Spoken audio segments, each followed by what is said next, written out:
Welcome, fellow wanderers through time. Tonight, we embark on a journey into the medieval world, not the romanticized realm of knights and princesses that fills our modern imagination, but the raw, complex reality of life in an age where survival demanded sacrifices we can barely comprehend today. As you settle into the comfort of your bed, surrounded by the safety and privacy that modern life provides, allow yourself to drift back 7 centuries to a time when the most intimate aspects of human existence were subject to community scrutiny, religious oversight, and brutal social control. Tonight, we'll explore the shocking truths about how medieval society policed, examined, and controlled the bodies and desires of its people, particularly its women. We'll walk through the daily struggles of a young peasant woman whose virginity was not her own but a commodity belonging to her family and community. We'll witness the tragic romance of 2 brilliant minds whose passion destroyed them both and scandalized medieval Europe. We'll uncover the mystery of a dancing plague that seized an entire city, causing hundreds to dance themselves toward death. And we'll glimpse the golden world of Eleanor of Aquitaine's court, where luxury and refinement masked equally complex forms of social control. These are not tales of distant fantasy, but the lived experiences of real people who navigated a world where the line between survival and ruin was razor-thin, where knowledge could be both salvation and destruction, and where even the most powerful faced constraints we would find suffocating today. So close your eyes, and let yourself sink into the deep currents of history. Feel the weight of centuries settling around you like a heavy blanket as we begin our exploration of medieval life in all its harsh, beautiful, and utterly human complexity. The rooster's crow has not yet pierced the pre-dawn darkness when you feel the familiar rough shake of your mother's calloused hand against your shoulder. The straw beneath your body has grown damp with the night's condensation, and you can feel the familiar crawling sensation that tells you the lice have been busy while you slept. Your single-room dwelling, shared with your parents and 3 younger siblings, reeks of wood smoke, unwashed bodies, and the lingering odor of the turnip soup that served as last night's meager supper. But today is different. Today brings a ritual that has haunted your dreams since you first understood its meaning 3 years ago, when you turned 14 and crossed the invisible line from child to woman in the eyes of your village. Today is the day of your monthly inspection, the examination that will determine whether you remain a valuable asset to your family or become a burden that could destroy them all. As a young unmarried woman in 13th century England, your virginity is not your own. It belongs to your family, your future husband, your community, and ultimately to God himself. It is more precious than your father's single ox, more valuable than the small plot of land your family rents from the Lord's manor. It is, quite literally, the difference between your family's survival and their utter ruin. Your mother's whispered words cut through the morning chill like a blade. Today, child. Eleanor expects you at the second bell. The knot in your stomach tightens as you remember the events of the past month. Thomas, the baker's son, smiled at you during the harvest festival. You smiled back, a moment of innocent human connection that now feels heavy with potential catastrophe. Did anyone see? Did anyone interpret that brief exchange as evidence of improper conduct? You rise from your straw pallet and feel the rough wooden floor, worn smooth by generations of bare feet, cold against your soles. The dying embers in the central hearth cast dancing shadows on the walls, and you can hear your father's labored breathing from across the room. He works from dawn until dusk in the Lord's fields, breaking his body to earn the few coins that keep your family from starvation, but even his back-breaking labor cannot protect you from what awaits this morning. The process of dressing reveals the stark reality of peasant life. Your chemise, your only undergarment, is made from rough linen that your mother spun and wove herself. It has been mended so many times that the original fabric is barely visible beneath the patches. Over this goes your kirtle, a simple woolen dress dyed with walnuts to achieve a dull brown color. The wool is coarse and scratchy, woven from the fleece of the village's communal sheep and treated with urine to set the dye, a process that leaves a faint but persistent odor that marks you as a member of the working poor. Your shoes, if they can be called that, are wooden clogs your father carved from a single piece of oak. They protect your feet from the worst of the mud and stones, but they offer little warmth and no comfort. The leather straps that hold them to your feet have been repaired repeatedly, and you know that within a year or 2, they will need to be replaced, expense your family can ill afford. As you step outside into the grey dawn, the cold air hits your face like a physical blow. November in medieval England is a time of endless rain, bitter wind, and the constant threat of starvation as winter approaches. The village around you is waking up, smoke rising from chimney holes in thatched roofs, the sound of animals stirring in their pens, the distant toll of the church bells marking the rhythm of another day in a life constrained by poverty, tradition, and the unforgiving demands of mere survival. You make your way through the village's narrow, unpaved streets, your wooden clogs slipping on the mixture of mud, animal dung, and rotting vegetable matter that forms the permanent surface of medieval roads. The stench is overwhelming, human and animal waste, decomposing organic matter, the smoke from countless cooking fires, and the sweet, cloying smell of decay that permeates every medieval settlement. You have known no other environment, yet even you find the odor oppressive on this particular morning when your nerves are stretched thin with anxiety. At the communal well, you join the line of young women who, like you, face examination today. Their faces reflect your own mixture of fear, resignation, and barely suppressed anger. There is Margot, who was found with child last spring and now begs outside the church doors, her family having disowned her completely. There is Alice, whose examination last month raised questions about her purity, leading to increased scrutiny and restrictions on her movements. There is young Emma, facing her first examination at 14, her eyes wide with terror as the older girls whisper about what awaits her. The water you draw from the well is cloudy and tastes of earth, but it is the only water available to your community. You splash it on your face and hands, hoping to wash away some of the grime of daily life before presenting yourself for inspection. The cold water shocks your system, providing a moment of clarity amid the haze of fear that has settled over your thoughts like a suffocating blanket. As you walk toward Goodwife Eleanor's cottage, you pass through a landscape that tells the story of medieval life in every detail. The fields surrounding your village are divided into long, narrow strips, each worked by a different family under the complex system of feudal agriculture. The lord's domain, worked by peasants as part of their feudal obligations, occupies the best land, while the villagers' own plots are relegated to less fertile areas prone to flooding and poor drainage. The village itself consists of perhaps 50 houses, most no larger than your own family's single room. They are built from whatever materials are locally available: timber frames filled with wattle and daub, thatched roofs that leak in the rain and harbour vermin, earthen floors that turn to mud in wet weather. There is no privacy, no sanitation, no relief from the constant struggle to stay warm, dry, and fed. But it is not the physical hardships of medieval life that torment you this morning. It is the knowledge that your body, your most private self, will be examined, judged, and pronounced upon by a woman whose word carries the weight of law in your small community. Goodwife Eleanor has served as the village's official virginity inspector for 30 years, appointed by the local lord and blessed by the parish priest.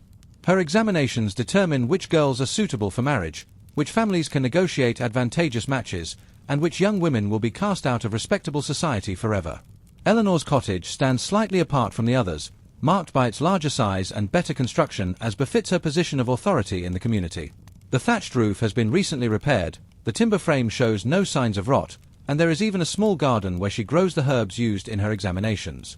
As you approach the heavy wooden door, you can smell the mixture of sage, rosemary, and other plants whose properties are supposed to reveal the truth about a woman's moral condition. Inside the cottage, the atmosphere is thick with smoke from the central hearth and heavy with the scent of burning herbs.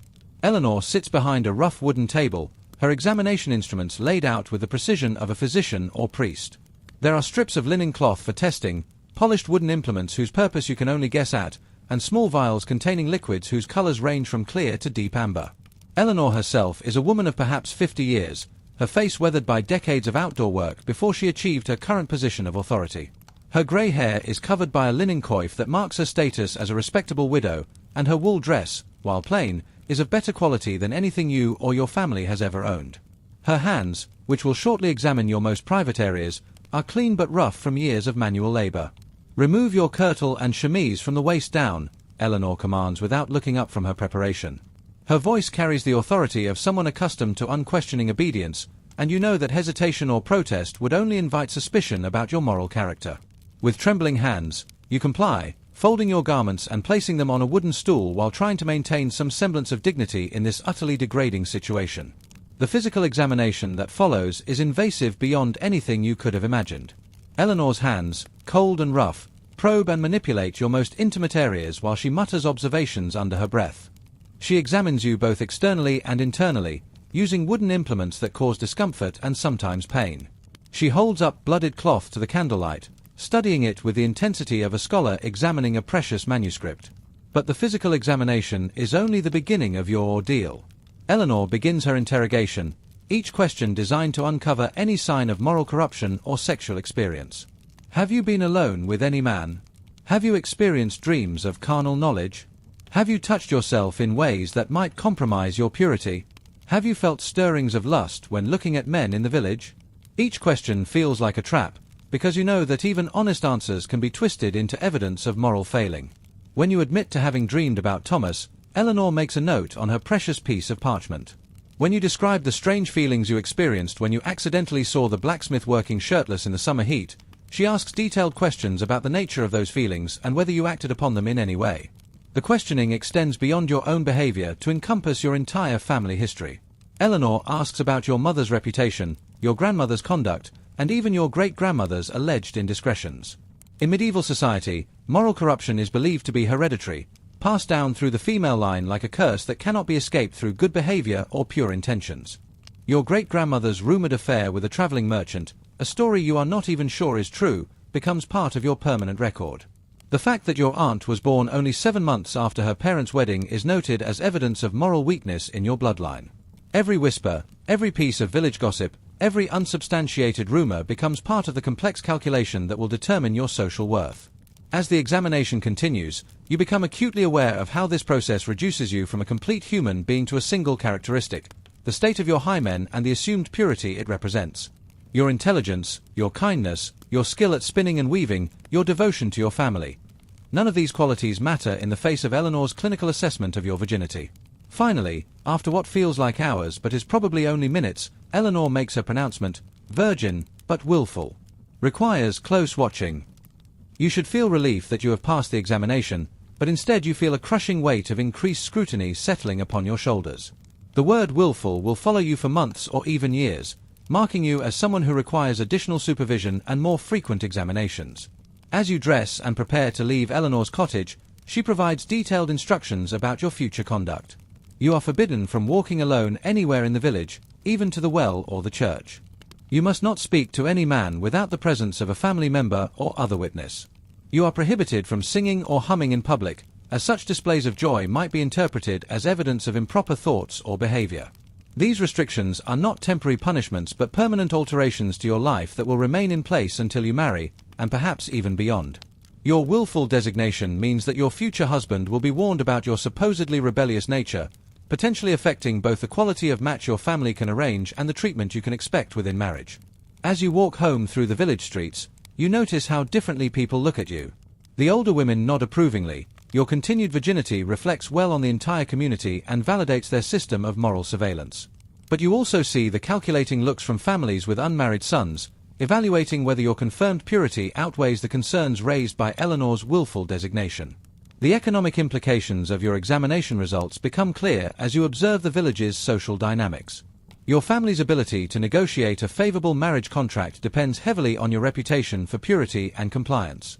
The bride price they can demand, the social status of potential husbands, and even their own standing in the community are all affected by Eleanor's assessment of your moral character. At home, your mother waits anxiously for news of the examination. When you report Eleanor's findings, she crosses herself and mutters a prayer of thanksgiving for your continued virginity, but her relief is tempered by deep concern about the willful designation. She immediately begins implementing new restrictions on your behavior, demonstrating how the surveillance system extends far beyond the formal examinations to encompass every aspect of daily life. No longer can you walk to the well alone, even though you have made that journey safely hundreds of times. No longer can you speak freely with your childhood friends if any of them happen to be male. No longer can you express joy or contentment through song, as such displays might be interpreted as evidence of improper thoughts or secret romantic attachments. These restrictions are not seen by your family or community as oppression but as necessary protection of a valuable asset. Your virginity represents your family's primary hope for social advancement through an advantageous marriage alliance. Any behavior that might compromise that virginity, or even create the appearance of compromise, threatens your entire family's economic survival.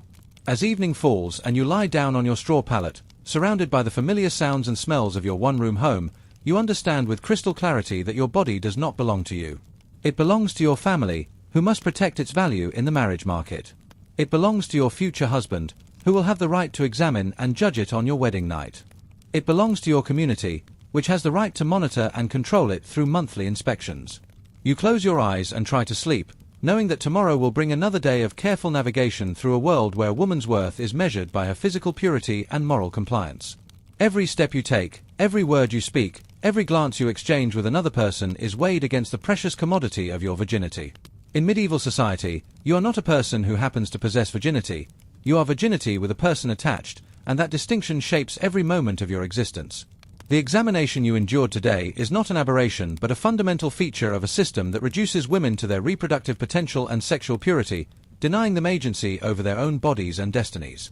As sleep finally claims you, you drift into dreams where the boundaries between your physical self and your social value blur together, creating nightmares where your body is examined, discussed, and judged by endless lines of authority figures whose power over you feels absolute and inescapable. Tomorrow will bring the same restrictions, the same surveillance, the same reduction of your complex humanity to a single, supposedly measurable characteristic. And the day after that, and the day after that, until either marriage or death releases you from this earthly prison of perpetual examination and judgment.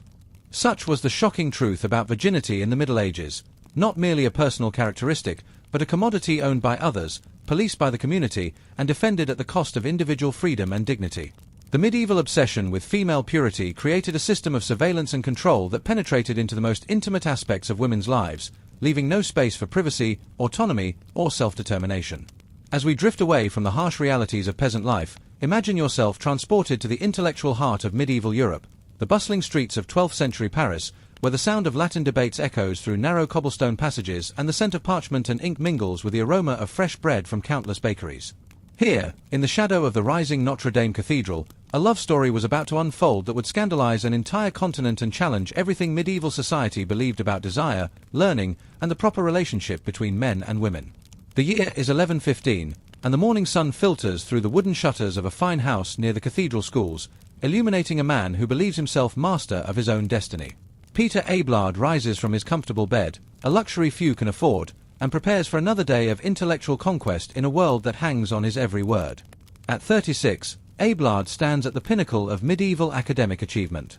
His reputation extends far beyond Paris, drawing students from England, Germany, and even distant Poland to hear his revolutionary interpretations of logic and theology. When he speaks, cathedral schools fall silent. When he debates, crowds gather in the streets to catch glimpses of philosophical combat that can make or break a scholar's career. Kings seek his counsel, bishops quote his teachings, and young men abandon comfortable lives to follow him into the uncertain world of intellectual pursuit. But success has made Abelard dangerously confident. He strides through Paris like a conquering hero, his fine woolen cloak marking his status, his leather boots clicking against stone with the rhythm of absolute certainty. He has defeated every intellectual rival, demolished the arguments of his former teachers, and established himself as the undisputed master of the new scholastic method that will transform medieval learning. His house near the cathedral schools reflects his elevated position in Parisian society.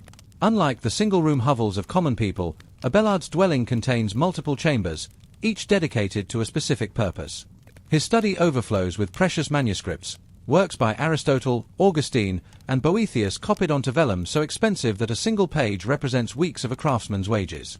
His sleeping chamber contains a proper bed with linen sheets, woolen blankets, and even a feather mattress that marks him as a man of genuine wealth and status.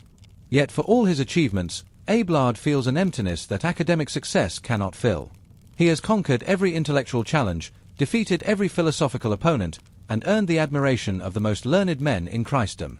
But he has never encountered a mind that could truly match his own, someone who could challenge his ideas not through stubborn opposition but through genuine intellectual equal partnership. That morning, as he prepares for his lectures, word reaches him through his network of students and colleagues about an extraordinary young woman living in the household of Canon Fulbert. They speak of her beauty, yes, but more intriguingly for a man like Abelard, they speak of her mind. Here is a woman who reads Latin as fluently as French, who has mastered Greek and Hebrew, who can quote classical authors from memory and engage in theological debates that leave educated men stunned into silence. In an age when most women receive no formal education beyond basic prayers and household management, Heloise represents a phenomenon that seems to defy natural law. At 18, she possesses learning that would be remarkable in a man twice her age. She has read Aristotle's logic, studied Augustine's theology, and absorbed classical literature with an intensity that amazes even her scholarly uncle. Canon Fulbert, a simple cleric who struggles to understand his brilliant niece, has watched with mixture of pride and bewilderment as Heloise surpassed every tutor he could provide. Her hunger for knowledge seems insatiable, her capacity for learning limitless. She asks questions that challenge fundamental assumptions, proposes interpretations that reveal new meanings in familiar texts, and demonstrates analytical abilities that would be exceptional in any context. For Abelard, the reports of this intellectual prodigy represent an irresistible challenge. Here is someone who might finally provide the mental stimulation he craves, a mind sharp enough to understand his most complex arguments, sophisticated enough to appreciate his innovative methods, and perhaps even capable of pushing his own thinking in new directions. With characteristic confidence, Abelard approaches Canon Fulbert with a carefully crafted proposition. He will become Heloise' private tutor, living in the canon's house to provide constant instruction in the most advanced philosophical and theological concepts. In exchange, he will pay a generous fee, more money than Fulbert has ever seen at one time, and ensure that his niece receives an education that will make her the most learned woman in France. Fulbert, overwhelmed by the honor of having Europe's greatest philosopher offer to teach his niece, eagerly agrees to the arrangement. He cannot imagine any impropriety arising from such a scholarly relationship. Abelard is a respected master whose reputation for celibacy and dedication to learning places him above suspicion. The arrangement seems to offer nothing but benefits for everyone involved. The first meeting between Abelard and Heloise takes place in Fulbert's modest study, a room lined with the few precious books the canon has managed to acquire over years of careful saving. As Abelard enters, he expects to encounter a young woman whose reputation has been exaggerated by enthusiastic admirers. Instead, he finds himself facing an intellectual equal whose mere presence alters the atmosphere of the room. Heloise sits behind a writing desk, her posture erect but relaxed, her dark eyes alert with intelligence. She wears a simple woolen dress appropriate to her modest station, but her bearing suggests an inner confidence that has nothing to do with worldly status. When she speaks, her voice carries the measured cadence of someone accustomed to being heard and understood. "Master Abelard," she says, rising to greet him with appropriate courtesy, "I have read your treatise on the problem of universals.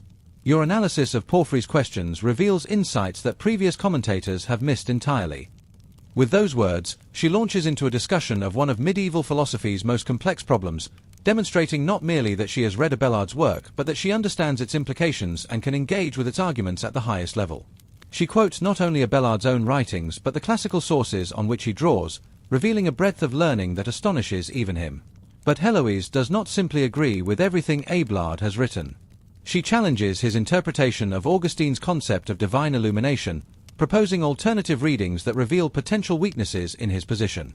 She questions his use of Boethius, suggesting that he has overlooked subtleties that might change his conclusions. She engages with his ideas not as a passive student but as an active intellectual partner. For the first time in years, Abelard finds himself genuinely excited by a philosophical conversation. Here is someone who can follow his most complex arguments, appreciate his innovative methods, and even suggest improvements to his reasoning. The intellectual stimulation is intoxicating, more thrilling than defeating rivals in public debate, more satisfying than the applause of admiring students. As their first lesson extends far beyond its planned duration, both teacher and student become aware that something extraordinary is happening. The meeting of their minds creates an intimacy that transcends the formal relationship between master and pupil. They speak as equals, their thoughts building on each other in ways that generate new insights and deeper understanding. Medieval society, with its strict segregation of young men and women, recognizes the dangerous potential of such intellectual intimacy. The Church teaches that prolonged contact between unmarried people inevitably leads to sexual temptation, regardless of their stated purposes. Canon law strictly regulates interactions between men and women precisely because the medieval world understands how quickly scholarly collaboration can transform into emotional attachment. Yet here are Abelard and Heloise, spending hours alone together in intimate intellectual communion, their minds intertwining in ways that create profound emotional resonance. The very intensity of their mental connection begins to generate feelings that neither has experienced before, attraction that goes beyond physical desire to encompass complete intellectual and emotional merger. As weeks pass and their lessons continue, the boundaries between teacher and student begin to blur. Abelard finds himself preparing not just lectures but performances designed to impress Heloise with his brilliance. She responds by demonstrating learning that rivals his own, creating a dynamic of intellectual seduction that proves far more powerful than mere physical attraction. Their discussions of theology evolve into explorations of classical love poetry. Their analysis of Augustine's Confessions leads to conversations about the relationship between spiritual devotion and human passion. Their study of Ovid's Art of Love provides a framework for understanding emotions that both are beginning to experience but neither dares to acknowledge openly. The transformation in both of them becomes visible to anyone who looks closely. Abelard, who has always been coldly intellectual in his approach to learning, begins to exhibit a warmth and passion that his students have never seen before. His lectures, while still technically brilliant, lose some of their calculated precision and gain an emotional resonance that makes them more compelling but less controlled. Heloise experiences an even more dramatic change. Her analytical mind, trained to dissect theological concepts with surgical precision, now focuses increasingly on understanding and anticipating Abelard's thoughts and feelings. She who once engaged with abstract philosophical problems now spends her mental energy interpreting glances, analyzing conversations, and composing responses designed to please and impress her teacher. The intellectual partnership that began their relationship gradually transforms into something more personal and dangerous. Abelard begins composing songs for Heloise, not the sacred hymns expected of a philosopher but secular love songs that reveal emotions he has never allowed himself to feel before. These songs, performed by troubadours throughout Paris, quickly make him famous not just as a scholar but as a poet of passionate love. The songs themselves represent a revolution in medieval culture. Where traditional religious music focuses on divine love and spiritual devotion, Abelard's compositions celebrate human passion as something beautiful and ennobling rather than sinful and degrading. They describe love as an intellectual and emotional partnership between equals rather than the crude physical desire condemned by church teachings. As these songs spread throughout Paris, they begin to shape cultural attitudes toward romantic love in ways that will influence European civilization for centuries. The idea that passionate love can be spiritually elevating rather than morally corrupting, that intellectual partnership can coexist with physical attraction, that women can be intellectual equals worthy of devoted admiration, these concepts, expressed through Abelard's music, help create the cultural foundation for what will later be called courtly love. But the personal cost of this cultural transformation proves devastating for both Abelard and Heloise. Their relationship, which began as intellectual collaboration, evolves into emotional dependency and finally into physical passion that medieval society considers not just sinful but particularly damaging to a woman's soul and social standing. Their first kiss comes during a discussion of the Song of Songs, the biblical love poetry that medieval theologians interpret as an allegory for the soul's relationship with God. As they analyze the passionate language of spiritual devotion, the metaphors of divine love become expressions of human desire. The boundary between sacred and secular, between spiritual and physical, between permissible and forbidden, dissolves in a moment of overwhelming emotion. What follows is a descent into passion that consumes both of them completely. Their tutorial sessions become mere pretexts for lovemaking, their scholarly discussions transform into intimate conversations, their intellectual partnership becomes emotional fusion that leaves no room for individual identity or independent thought. Abelard later admits in his autobiographical account that books lay forgotten as he and his brilliant student explored desires that medieval society considers not just sinful but spiritually catastrophic. The great philosopher, who once prided himself on rational control, discovers the overwhelming power of passion. The scholarly young woman who once engaged bishops in theological debate becomes consumed by devotion to her teacher. For months, their affair continues with remarkable secrecy, aided by Canon Fulbert's trust and the general assumption that a respected philosopher would never compromise his reputation through sexual misconduct. But the signs of their relationship become increasingly difficult to conceal. Abelard's famous love songs are clearly inspired by personal experience rather than literary imagination. Heloise's behavior changes from scholarly intensity to dreamy distraction that suggests preoccupation with matters far removed from academic study. Servants in Fulbert's household begin to whisper about sounds coming from the study late at night, about the extended duration of tutorial sessions, about the obvious emotional intensity that crackles between teacher and student whenever they are in the same room. The medieval world, for all its apparent naivety, possesses sophisticated understanding of human psychology and can recognize the signs of sexual relationship despite attempts at concealment. The crisis that destroys their hidden paradise comes with devastating suddenness. Heloise discovers she is pregnant, a catastrophe that threatens to destroy not just their relationship but their very lives. In medieval society, an unmarried woman who becomes pregnant faces social death, exile from her family, and probable descent into prostitution or begging. Even if the father acknowledges the child, the woman remains forever marked by sexual transgression that no amount of subsequent virtue can erase. For Abelard, the pregnancy represents a different but equally serious threat. His reputation as a celibate scholar, his position in the cathedral schools, his entire identity as a man who has transcended physical desire in pursuit of spiritual truth, all of this crumbles in the face of undeniable evidence of sexual activity. The great philosopher who preached about the superiority of reason over passion stands revealed as someone who could not control his own desires. Abelard's response to the crisis reveals both his genuine love for Heloise and his fundamental selfishness. He arranges for her secret removal from Paris to his sister's house in distant Brittany, where her pregnancy can remain hidden from the academic community that would destroy him if they learned the truth. But he makes this decision without consulting either Heloise or her uncle, treating the woman he claims to love as a problem to be managed rather than a partner in their mutual catastrophe. The journey to Brittany takes Heloise away from everything she has ever known, the intellectual stimulation of Parisian academic life, the growing collection of books and manuscripts that represent her life's passion, the community of scholars who have come to respect her unusual learning. She travels in disguise, accompanied only by trusted servants, leaving behind her identity as one of the most educated women in Europe to become simply another pregnant girl hidden away to protect a man's reputation. At Abélard's sister's house, surrounded by rolling countryside that seems to mock her confinement, Héloïse gives birth to a son they name Astrolabe. The choice of name reveals both parents' deep love of learning and their complete alienation from conventional medieval society. Where traditional naming practices reflect family relationships and religious devotion, Abélard and Héloïse choose a name that celebrates intellectual achievement while marking their child as the product of an unconventional union. The months in Brittany provide Héloïse with time to reflect on how completely her life has been altered by her relationship with Abélard. The brilliant young woman who once debated theology with bishops now spends her days caring for an infant in rural isolation. Her extraordinary education, which once seemed to promise a life of intellectual fulfillment, now appears to have been merely preparation for a love affair that has destroyed her social standing and academic future. Yet Héloïse's letters from this period reveal no regret about her relationship with Abélard, only sorrow at the circumstances that have forced them apart. Her love for him transcends social convention and personal cost, creating an emotional devotion that borders on religious worship. She writes of preferring to be his beloved mistress rather than any man's wife, of valuing their intellectual and emotional partnership above all social respectability. Meanwhile, in Paris, Abélard faces the growing anger of Canon Fulbert, who has discovered his niece's seduction and secret pregnancy. The revelation transforms the simple cleric into a man consumed by rage and shame. His reputation among his clerical colleagues lies in ruins, his family's honor has been destroyed, and his hopes for Héloïse's advantageous marriage have been obliterated by her sexual transgression. Fulbert's fury goes beyond personal betrayal to encompass a sense of cosmic injustice. He welcomed Abélard into his home as a trusted teacher, paying substantial fees for his niece's education, only to discover that the great philosopher was using tutorial sessions as opportunities for seduction.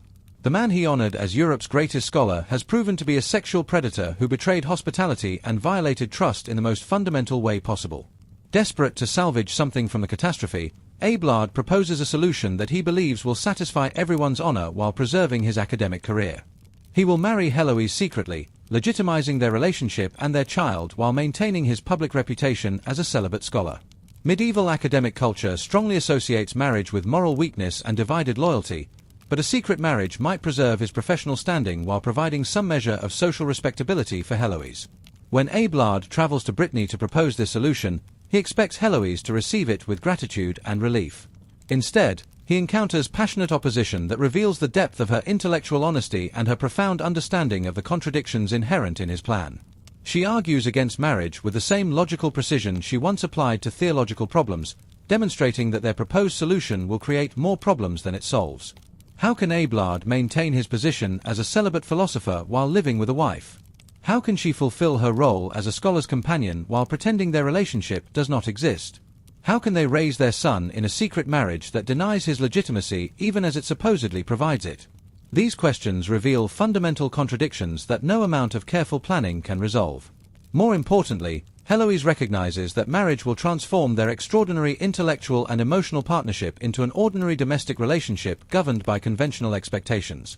She prefers to remain his beloved mistress, preserving the purity of their connection, rather than become his wife and watch their passion dissolve into mundane marital routine. Her arguments against marriage demonstrate sophisticated understanding of both social reality and psychological truth. Secret marriages rarely remain secret, especially when they involve public figures. The very attempt to hide their relationship will create suspicions and rumors more damaging than open acknowledgement. Meanwhile, the constraints of secret marriage will poison their relationship by forcing them to deny publicly what they celebrate privately. Despite her objections, the secret marriage takes place in a small church outside Paris, witnessed only by Canon Fulbert and a few trusted friends. The ceremony itself reflects the fundamental contradictions of their situation: a sacred ritual performed in secret, a public commitment that must remain private, a solution that satisfies no one while creating new problems for everyone. Almost immediately, word of the marriage begins to spread through Parisian academic circles. The medieval world, despite its apparent simplicity, possesses sophisticated networks of gossip and information that make genuine secrecy nearly impossible, especially regarding famous public figures. Students whisper about their master's changed behavior, colleagues note the obvious signs of domestic preoccupation, and rivals seize upon rumors of marriage as weapons to be used in intellectual combat. The situation deteriorates rapidly as Abelard finds himself caught between conflicting pressures that threaten to destroy both his personal happiness and his professional reputation. Academic colleagues question his fitness to teach about celibacy and spiritual discipline while living in secret marriage. Canon Fulbert grows increasingly angry that the marriage remains hidden, feeling that secrecy continues to dishonor his family rather than restoring their reputation.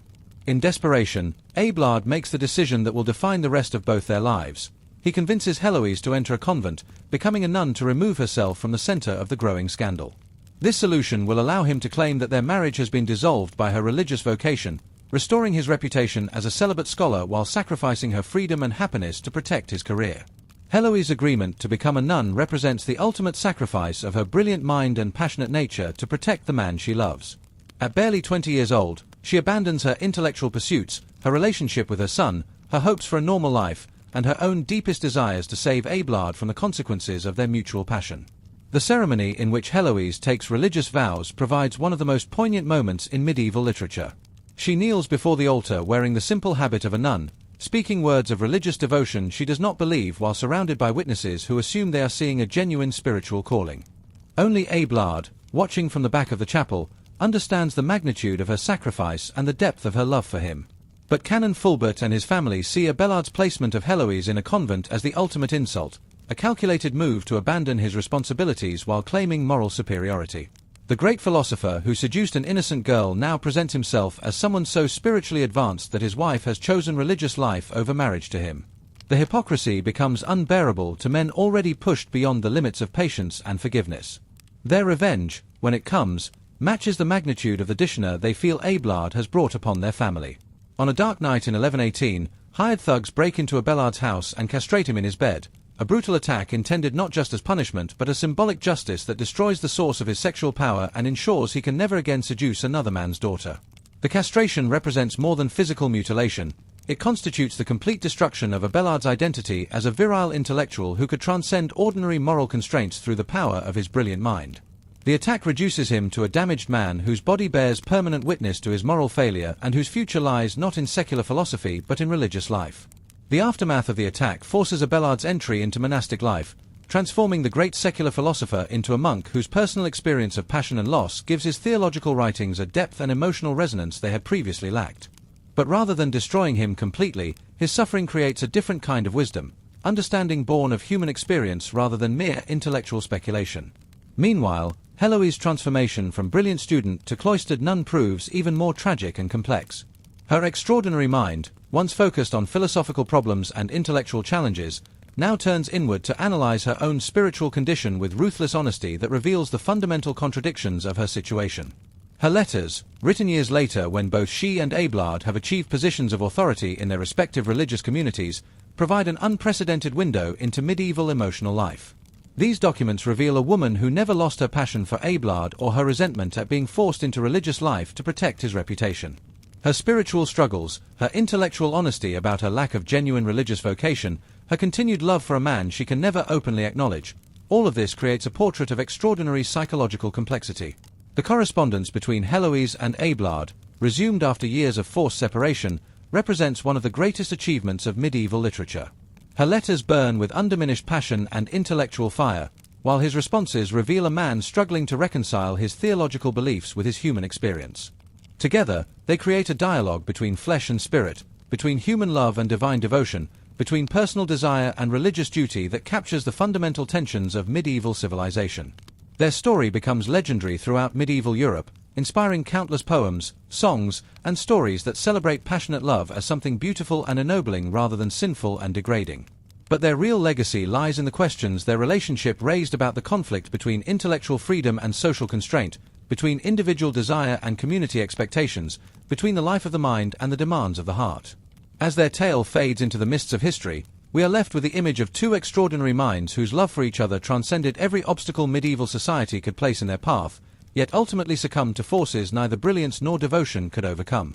In their tragedy, we glimpse both the highest possibilities of human connection and the crushing weight of social systems designed to prevent such connections from flourishing. The story of Heloise and Abelard reminds us that even in ages we consider dark and oppressive, human beings created relationships of extraordinary beauty, passion, and intellectual depth that continue to move us across the centuries. Their love affair, preserved in letters and chronicles, stands as eternal testimony to the power of human connection to transcend time, circumstance, and the boundaries that societies erect to contain the human heart. As we drift away from the intimate tragedy of two brilliant lovers, let us journey forward through time to the summer of 1518, when the prosperous city of Strasbourg was struck by one of history's most bizarre and terrifying phenomena. Picture yourself walking through the narrow cobblestone streets of this Holy Roman Empire city, where the smell of fresh bread mingles with the scent of blooming linden trees, where the sound of craftsmen's hammers echoes off half-timbered houses, where life follows the comfortable rhythms of commerce, worship, and seasonal celebration that have defined urban existence for centuries. Into this world of predictable routine came something that defied every attempt at rational explanation. Hundreds of people began dancing uncontrollably, unable to stop until they collapsed from exhaustion, with some reportedly dancing themselves toward death. This event, known as the Dancing Plague of 1518, represents one of the most puzzling episodes in European history, combining elements of mass psychology, medieval medicine, religious fervor, and social upheaval in ways that continue to baffle historians, psychologists, and medical researchers today.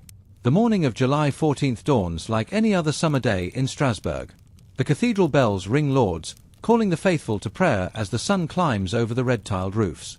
Market vendors arrange their wares in the main square, their voices creating the familiar cacophony of commercial life. Apprentices hurry through the streets carrying tools and materials for their masters, while housewives emerge from their homes with baskets for the day's shopping. The city breathes with the steady pulse of a prosperous community confident in its routines and secure in its assumptions about how the world operates. But in one narrow street, something unprecedented is beginning to unfold. Frau Troffea steps out of her modest half-timbered house and, without warning or apparent cause, begins to dance.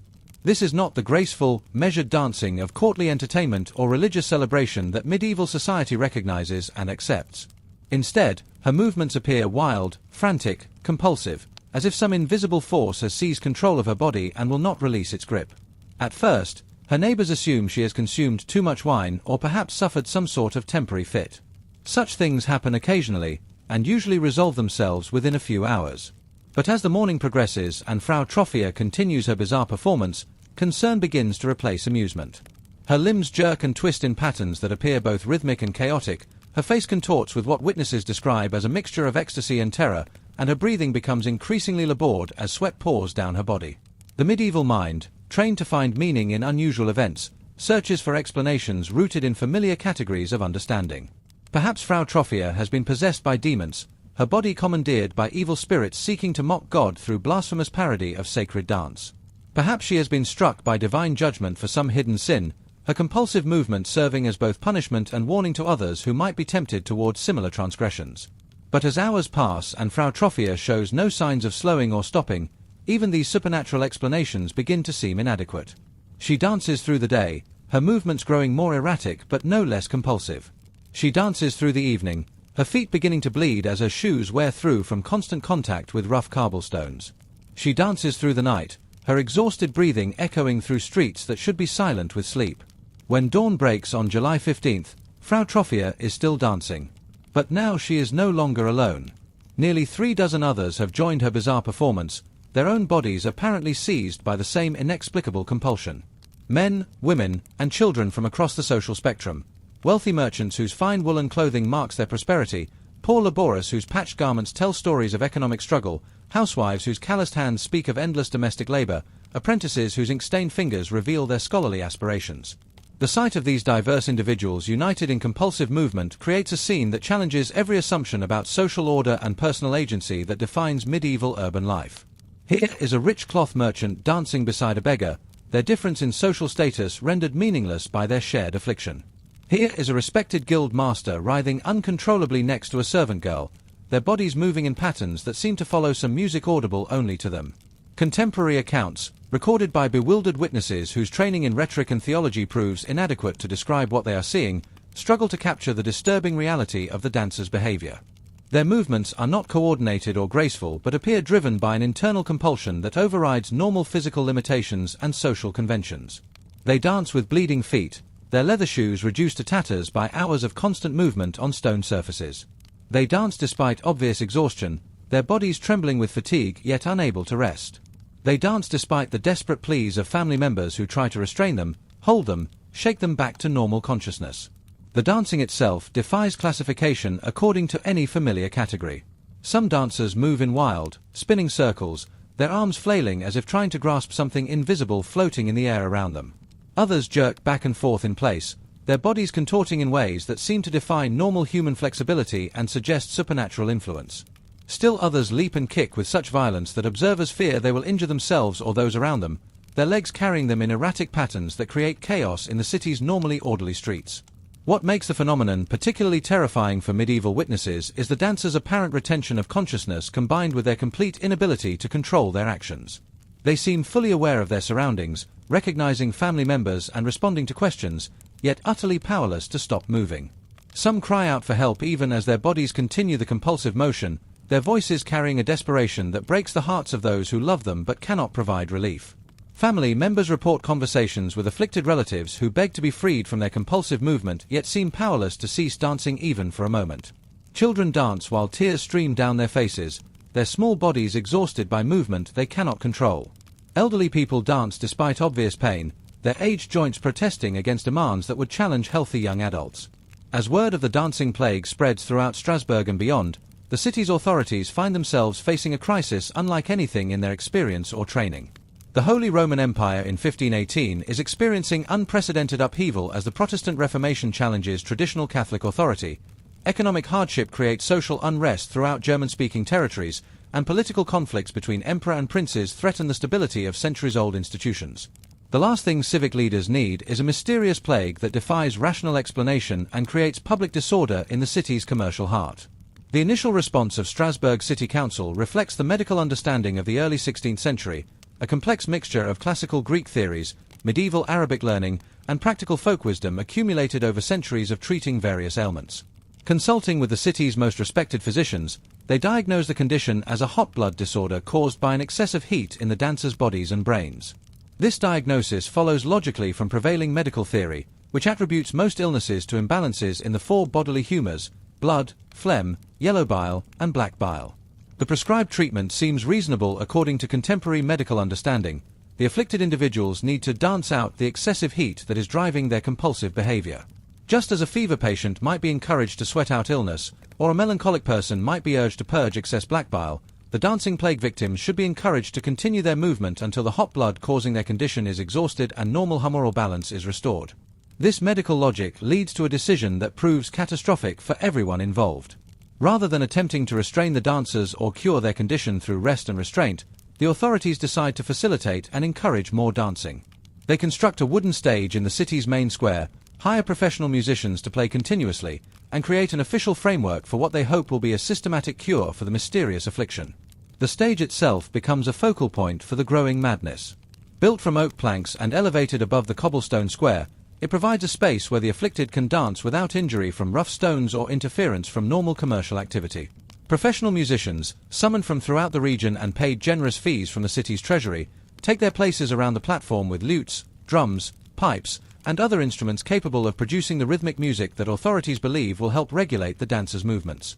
The theory underlying this treatment seems sound according to contemporary understanding of music's therapeutic properties.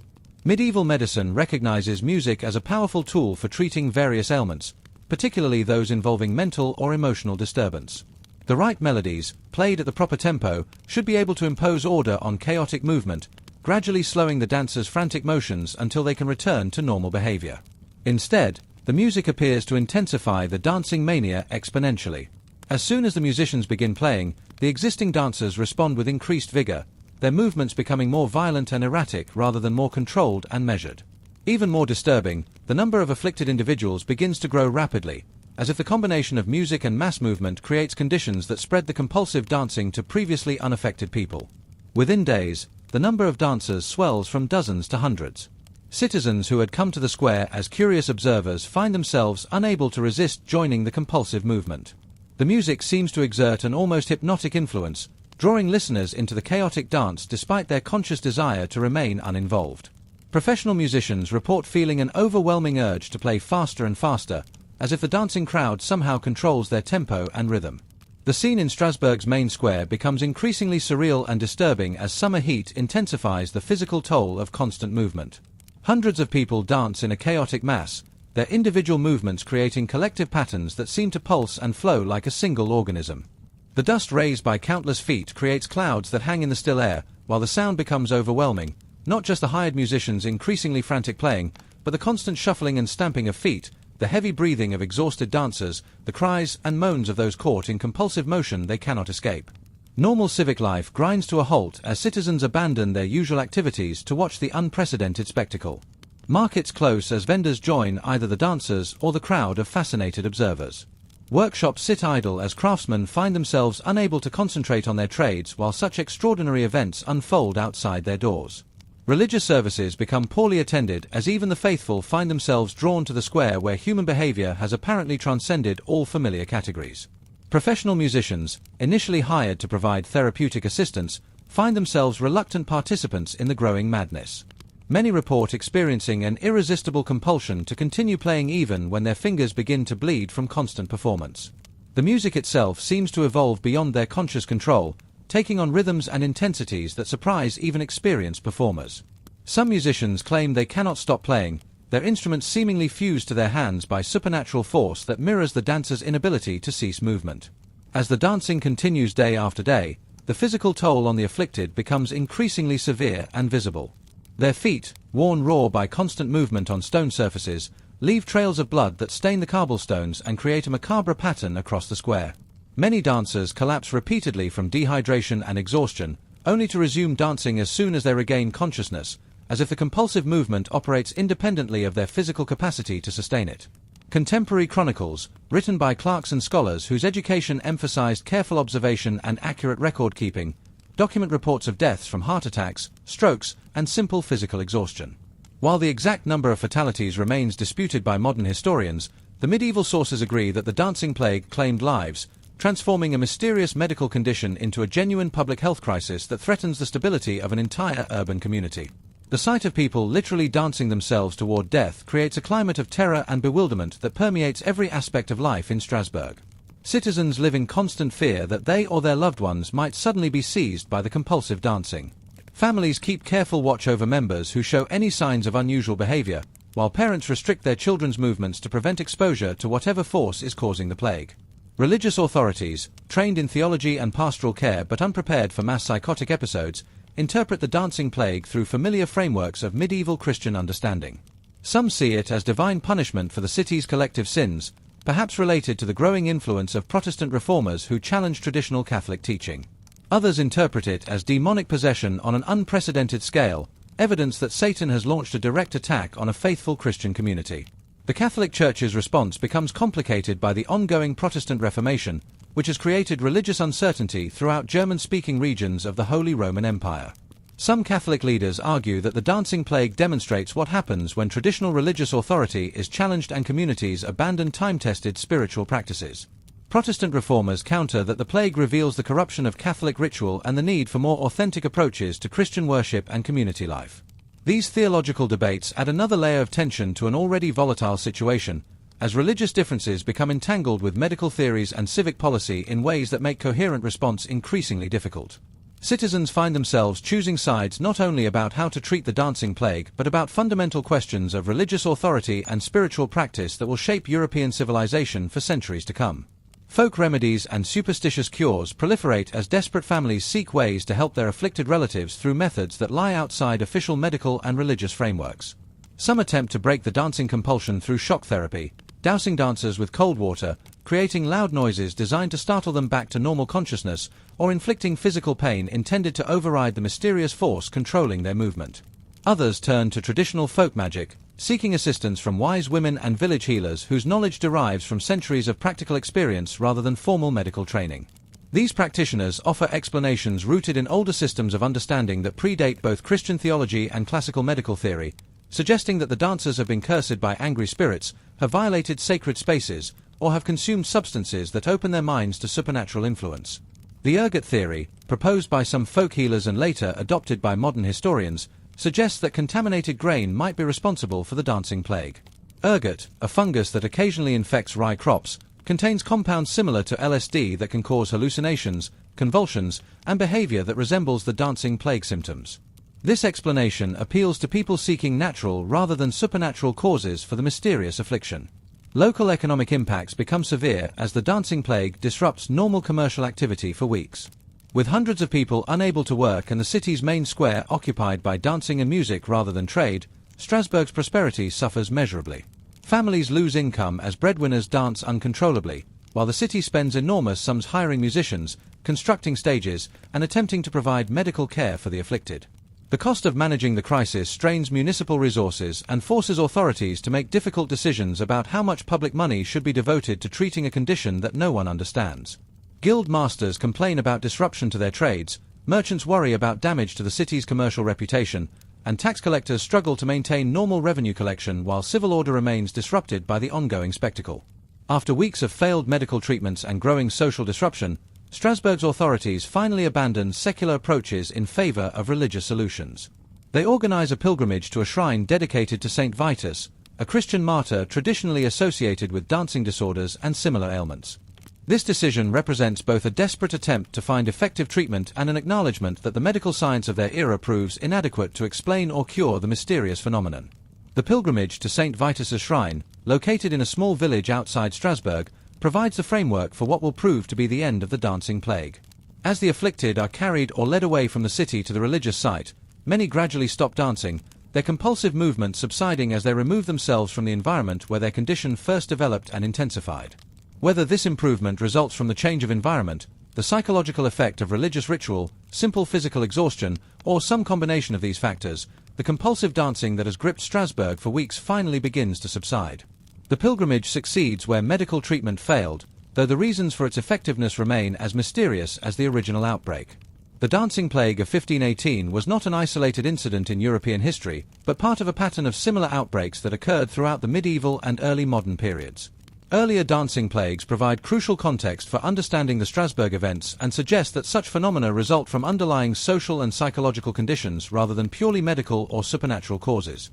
The most famous earlier outbreak occurred in 1374, spreading across the Rhine Valley and affecting thousands of people in multiple cities throughout what is now Germany and the Netherlands. Like the Strasbourg plague, the 1374 outbreak began with a few individuals and spread rapidly through communities, causing economic disruption and social chaos while defying conventional explanation and treatment. The 1374 plague was also associated with religious pilgrimage to Saint Vitus, suggesting a connection between dancing disorders and specific forms of Christian devotional practice. Some scholars propose that these outbreaks represent distorted expressions of ecstatic religious experience, forms of collective worship that became pathological under particular social and psychological pressures. Modern scholars have proposed numerous theories to explain the dancing plagues, drawing on advances in psychology, neurology, sociology, and historical research that were unavailable to medieval observers.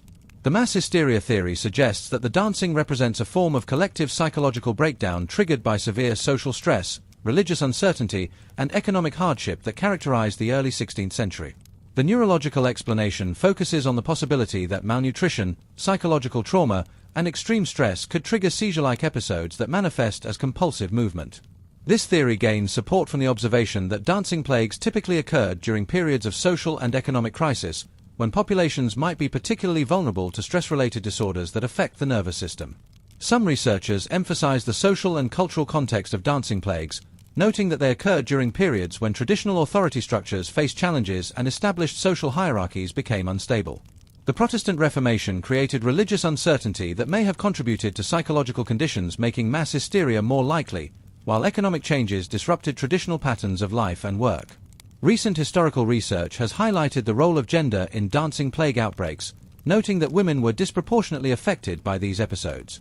Some scholars interpret this pattern as evidence that dancing plagues provided socially acceptable ways for women to express psychological distress and challenge conventional restrictions on female behavior within patriarchal medieval society. The mystery of the dancing plague of 1518 remains unsolved despite centuries of scholarly investigation, but it continues to fascinate researchers across multiple disciplines. Historians study it as an example of medieval and early modern social crisis, psychologists examine it as a case of mass hysteria, neurologists investigate it as a potential neurological phenomenon, and anthropologists analyze it as a cultural response to social stress and religious uncertainty. Perhaps most intriguingly, the dancing plagues reveal complex ways in which individual psychology, social pressure, religious belief, and cultural practice can combine to create phenomena that defy rational explanation and challenge our understanding of human behavior. The people of Strasbourg found themselves caught in a web of forces they could not understand or control, their bodies betraying their conscious will in ways that modern medicine and psychology are only beginning to comprehend. The dancing plague of 1518 stands as a reminder that human behavior, particularly during times of stress and uncertainty, can manifest in ways that challenge our assumptions about individual agency, social control, and the relationship between mind and body. The dancers of Strasbourg, trapped in their compulsive movement, embodied the deepest fears and anxieties of their age while creating a mystery that continues to haunt our imagination across the centuries. As we drift away from the cobblestone squares of Strasbourg, where hundreds once danced to music only they could hear, we carry with us questions about the nature of human consciousness, the power of collective belief, and the mysterious ways in which social pressure can transform individual behavior. The dancing plague reminds us that even in our modern age of scientific understanding, the human mind and body retain capacities for surprise that can overwhelm our attempts at rational explanation and control. Now let us journey back in time to the golden halls of Poitiers Palace during the 1170s, where a revolution was quietly transforming the medieval world. Here, in stark contrast to the harsh realities we have explored, the brutal surveillance of peasant women, the tragic destruction of brilliant lovers, the mysterious madness that seized an entire city, we enter a realm of luxury, intellectual sophistication, and cultural refinement that would influence European civilization for centuries to come. Eleanor of Aquitaine, the most powerful woman in 12th century Europe, has created a court that represents everything medieval society could aspire to become. While common people struggle with the daily brutalities of survival, Eleanor's palace serves as a parallel universe where beauty, learning, and artistic achievement reach heights that seem almost impossible in an age we often characterize as dark and barbarous. Imagine yourself as Marie de Champagne, Eleanor's daughter from her first marriage to King Louis VII of France. As the morning sun streams through the tall glazed windows of Poitiers Palace, windows that represent a luxury beyond the imagination of most medieval people, you prepare for another day in what chroniclers will later call the most cultured court in Christendom. Your chambers alone would astound anyone familiar with typical medieval living conditions. Silk tapestries imported from Constantinople hang on stone walls that have been plastered smooth and painted with delicate floral patterns. Persian carpets, their intricate designs created by master weavers thousands of miles away, cover polished floors that never know the mud and filth of common dwellings. Precious manuscripts rest on carved wooden stands, their illuminated pages glowing with gold leaf and ultramarine blue that costs more per ounce than silver. Your morning routine begins with an elaborate bathing ritual that would scandalize church authorities but represents the pinnacle of courtly refinement. While the peasant woman in our first segment might bathe once a month in cold river water, you bathe daily in water warmed over carefully tended fires and scented with rose petals, lavender, and exotic spices imported from the Holy Land at enormous expense. The wooden tub itself, lined with linen and filled by a team of servants who heat water in copper cauldrons, represents a level of luxury that most medieval people could never imagine. The soaps used to cleanse your skin are made from olive oil and aromatic herbs, creating fragrances that mark you as belonging to the highest levels of medieval society. Even the towels used to dry your body are made from linen so fine that their production requires months of skilled labor. Your clothing represents another world entirely from the rough-spun wool and patched leather of common folk. Today you don a silk chemise dyed with precious cochineal imported from distant lands, creating a red so vibrant it seems to glow in the morning light. Over this goes a blio of Byzantine silk, its intricate patterns woven with threads of gold and silver that represent the accumulated wealth of entire villages. Your sleeves, extending far beyond your hands in the latest fashion, are lined with ermine, a fur so expensive that it marks you as one of Europe's most elite nobles. The very impracticality of these sleeves demonstrates your social status, showing that you live so far above the realm of physical labor that you can afford to wear clothing that makes useful work impossible. The process of dressing involves multiple servants, each skilled in specific aspects of aristocratic presentation that have been refined over generations of court life. One braids your hair with silk ribbons and precious pearls, creating elaborate patterns that will take hours to complete and demonstrate both your wealth and your leisure time. Another applies cosmetics imported from Arab lands, kohl to darken your eyes, rouge made from crushed beetles to redden your cheeks, and a pale powder to lighten your complexion in accordance with beauty standards that prize pallor as evidence of noble refinement. As you make your way through the palace corridors, you pass through spaces designed to overwhelm visitors with their magnificence and demonstrate Eleanor's power through architectural grandeur. The Great Hall soars overhead, its ribbed vaulting painted with scenes from classical mythology and Arthurian romance that reveal the court's sophisticated literary culture. Enormous fireplaces, large enough to roast entire oxen, provide warmth while serving as gathering points for the constant stream of nobles, poets, musicians, and scholars who populate your mother's court. The very size of these spaces speaks to resources that dwarf anything available to common people. While peasant families crowd together in single rooms, Eleanor's palace contains dozens of chambers, each dedicated to specific functions and decorated according to the highest artistic standards of the age. The Great Hall alone could house several peasant families, yet it serves merely as one gathering space among many in a complex designed to accommodate hundreds of residents and visitors. Eleanor herself holds court in the Great Hall, seated on a throne carved from ebony and inlaid with ivory and precious stones that represent the wealth of continents. At 52, she remains a commanding presence whose political acumen and cultural sophistication have made her the most influential woman of her age. Around her gather the greatest intellectual lights of the 12th century, troubadours composing revolutionary new forms of love poetry, scholars translating classical texts from Arabic, and noble ladies participating in elaborate discussions about the nature of courtly love. The morning's entertainment begins with a performance by Bernard de Ventadorn, the most celebrated troubadour of the age, whose songs represent a cultural revolution that will reshape European attitudes toward love, marriage, and the relationship between men and women. His compositions, created specifically for Eleanor's court, introduce concepts about romantic love that challenge fundamental assumptions of traditional medieval society. Where the church preaches that sexual desire is inherently sinful and marriage exists primarily for procreation and social alliance, the troubadours celebrate passionate love as an ennobling force that elevates both lover and beloved. Where traditional society views women as inherently inferior to men, prone to irrationality and moral weakness, the troubadour tradition places noble women on pedestals as objects of worship and sources of moral inspiration. Bernard's performance today centers on a new composition about Finamores, the refined love that forms the emotional and intellectual core of courtly culture. His lyrics describe love not as the crude physical passion feared by church authorities, but as a sophisticated emotional and intellectual connection between noble souls that transcends ordinary human experience and approaches the divine.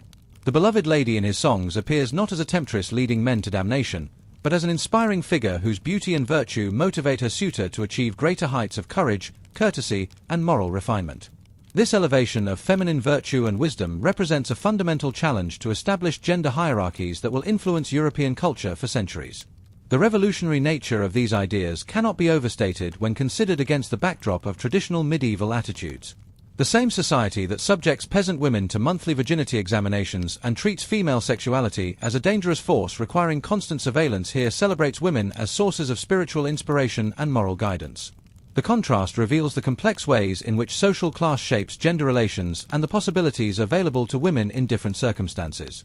Following the musical performance, you participate in one of Eleanor's famous courts of love, elaborate intellectual exercises where noble ladies debate complex questions about romantic relationships with the same seriousness that theologians bring to questions of doctrine or philosophers apply to problems of logic and metaphysics. Today's question, proposed by the Countess of Narbonne, asks, is it possible to love truly within marriage, or does the constraint of matrimonial obligation make genuine passionate love impossible? The debate that follows reveals the sophisticated intellectual culture that Eleanor has cultivated and the high level of education expected of noble women in her circle. The ladies who participate in this discussion quote classical authors like Ovid and contemporary theologians like Peter Abelard, constructing complex arguments about the relationship between free will, emotional authenticity, and social obligation that demonstrate genuine philosophical sophistication. Some argue that true love requires the freedom to choose and the possibility of rejection, making it incompatible with the arranged marriages that form the foundation of aristocratic society. Others contend that the highest form of love involves the deliberate choice to honor one's spouse despite social pressure and family obligation, making married love potentially more noble than extramarital passion. The discussion reveals not only the intellectual capabilities of Eleanor's courtiers but also the real tensions between personal desire and social duty that shape medieval aristocratic life at the highest levels. As the morning progresses, you move through a series of activities that demonstrate the cultural refinement expected of noble ladies in Eleanor's court and the sophisticated education available to women of the highest social rank. In the music chamber, you practice playing the psaltery, a stringed instrument whose delicate tones are considered particularly suited to feminine sensibilities according to medieval theories about gender and musical aptitude. Your instructor, a master musician from Provence who has traveled hundreds of miles to serve Eleanor's court, guides you through complex compositions that require not only technical skill but deep understanding of the mathematical relationships between musical intervals. Knowledge that places you among the most educated people of your era and demonstrates the intellectual seriousness with which artistic achievement is pursued in this environment. The afternoon brings lessons in the art of conversation, perhaps the most prized skill in courtly society and one that requires years of careful training to master. Under the guidance of Andreas Capellanus, a cleric who serves as Eleanor's unofficial theorist of courtly love and whose writings will influence European culture for centuries, you learn the subtle verbal fencing that characterizes aristocratic discourse. Every word must be chosen not only for its literal meaning but for its poetic resonance, its classical allusions, and its ability to advance the speaker's reputation for wit and learning. Conversation at Eleanor's court represents a high art form that combines intellectual display, social positioning, and emotional expression in ways that require exceptional skill and constant practice to perform effectively. Today's conversation lesson focuses on the proper way to respond to a suitor's declaration of love, a situation that requires careful navigation between competing demands and expectations. Andreas presents various scenarios, each requiring a different balance of encouragement and reserve that will maintain your reputation while advancing your family's interests. Too much enthusiasm would be considered vulgar and unfeminine, violating expectations about proper female behavior and potentially damaging your social standing. Too much coldness would violate the courtly expectation that noble ladies should inspire and reward virtuous behavior in their admirers, failing to fulfill your role in the complex system of courtly love that defines aristocratic culture. The ideal response demonstrates intelligence, moral refinement, and just enough emotional engagement to encourage continued devotion without compromising feminine dignity or family honor. These lessons serve practical purposes beyond mere entertainment, providing noble women with tools for navigating the complex social and political relationships that determine their fate in medieval aristocratic society. In a world where marriages are arranged for political advantage rather than personal affection, the ability to maintain multiple courtly relationships provides noble women with alternative sources of emotional satisfaction and social influence that can compensate for the constraints imposed by dynastic considerations. A lady who masters the arts of courtly love can command the devotion of knights and poets, using their service to advance her family's interests and her own cultural projects.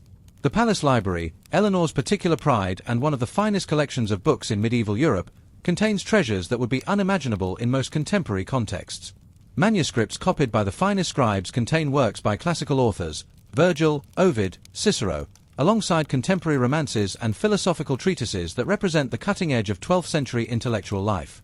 Many of these books are illuminated with miniatures painted in gold leaf and lapis lazuli, creating volumes that are themselves works of art worth more than most people's lifetime earnings. The very existence of this library demonstrates Eleanor's commitment to learning and culture, as well as the resources required to sustain intellectual life at the highest levels of medieval society. You spend part of each afternoon reading and discussing these texts with other educated ladies of the court, participating in literary conversations that shape cultural attitudes throughout Europe. Today's selection is a new romance about Tristan and Isolde, exploring themes of passionate love that conflicts with social duty and examining the tragic consequences that result when personal desire clashes with public obligation. The story's tragic ending, the lovers destroyed by their inability to reconcile desire with duty, provides rich material for discussion about the moral and practical challenges of courtly love and the tensions between individual fulfillment and social responsibility that define aristocratic life. These literary discussions represent far more than entertainment. They constitute serious intellectual work that influences the behavior and expectations of noble families across France, England, and the Holy Roman Empire.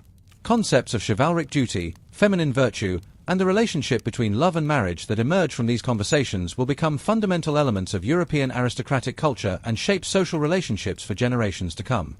The palace workshops buzz with artistic activity that reflects the court's commitment to cultural sophistication and its role as a center for artistic innovation.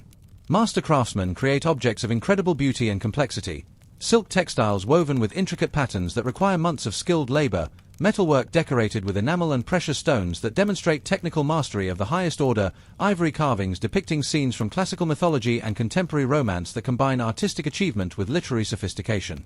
These objects serve not only as personal luxuries but as diplomatic gifts that spread Eleanor's cultural influence throughout medieval Europe and demonstrate her court's artistic leadership to potential allies and rivals. The exchange of such gifts creates networks of cultural connection that transcend political boundaries and establish shared standards of taste and refinement among the European elite. You spend time each week working alongside these artisans, learning skills considered appropriate for noble ladies and participating in the creative process that produces the court's artistic treasures. Today you practice silk embroidery, creating a banner that will be presented to a knight departing for tournament or crusade and will serve as both artistic achievement and symbol of your favor. The work requires exceptional skill. Each stitch must be perfectly placed, each color precisely chosen to create the desired visual effect, each element of the design carefully planned to convey appropriate meaning and demonstrate your artistic accomplishment. The finished product will link aesthetic achievement with social and romantic relationships, embodying the complex ways in which art, politics, and personal connection intertwine in courtly culture. The evening meal in Eleanor's court represents theatre as much as nutrition, a carefully choreographed performance that demonstrates power, sophistication, and cultural leadership to an audience that includes the most influential people in medieval Europe. The Great Hall fills with nobles whose conversations shape political and military decisions affecting millions of people, while their presence at Eleanor's table confirms her position as one of Europe's most important political figures. Tonight's guests include visiting diplomats from the Byzantine Empire, their exotic clothing and unfamiliar customs adding an international dimension to the evening's entertainment.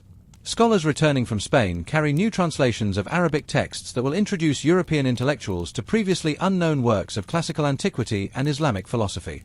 Troubadours from distant courts bring news and gossip that will influence political relationships throughout the medieval world. The food itself demonstrates the global reach of Eleanor's wealth and influence, featuring ingredients that have traveled thousands of miles to reach her table. Dishes include spices from India and Indonesia that cost more per ounce than gold, wines from regions across France that represent the finest achievements of medieval viticulture, exotic fruits preserved in honey imported from distant lands, and elaborate preparations like peacocks served with their feathers restored to create spectacular visual presentations that demonstrate both culinary skill and theatrical flair. Each course is accompanied by entertainment that reflects the court's cultural sophistication, musicians performing the latest compositions, poets reciting new works that will influence literary development throughout Europe, storytellers sharing tales of adventure and romance that will become part of the medieval literary tradition. But beneath this surface of luxury and refinement lies a complex web of political calculation and social maneuvering that makes Eleanor's court as dangerous as it is sophisticated. Every conversation carries potential political implications that could affect military alliances, territorial claims, and dynastic succession.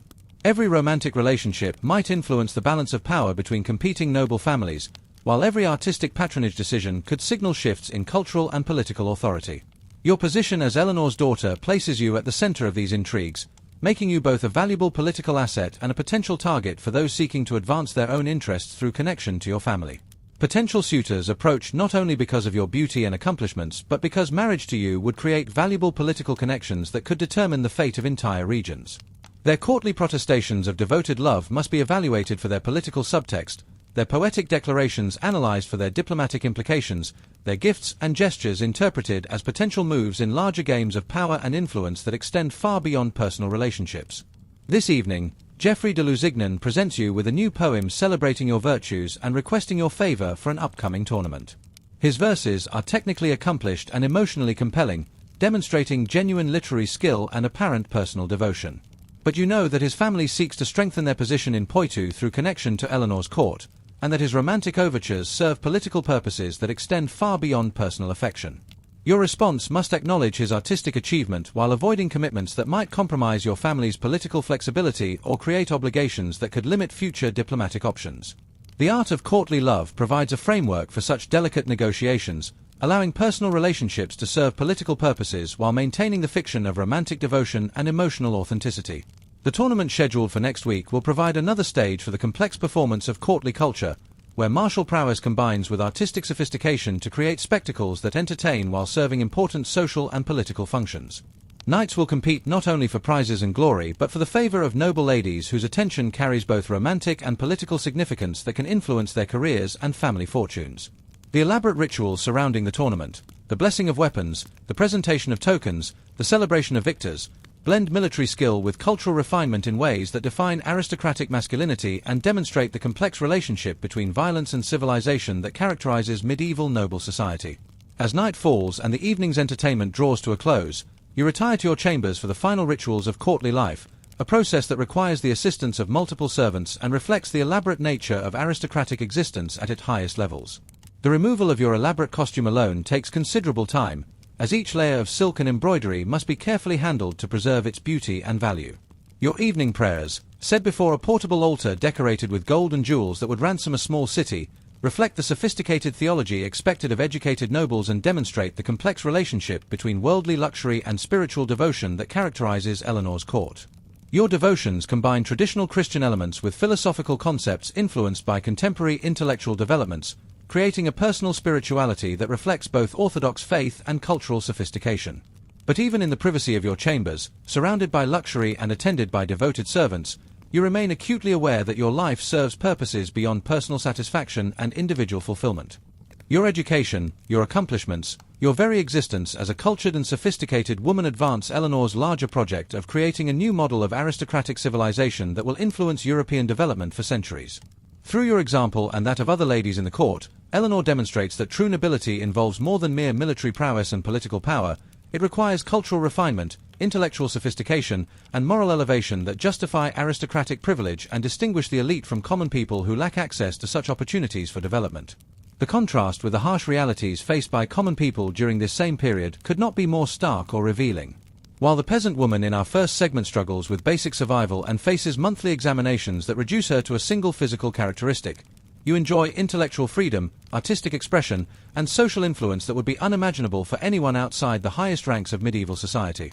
Yet your privileges come with their own constraints and responsibilities that limit your autonomy in different but equally significant ways. Your education exists to make you a more valuable political asset rather than to promote personal development or individual satisfaction.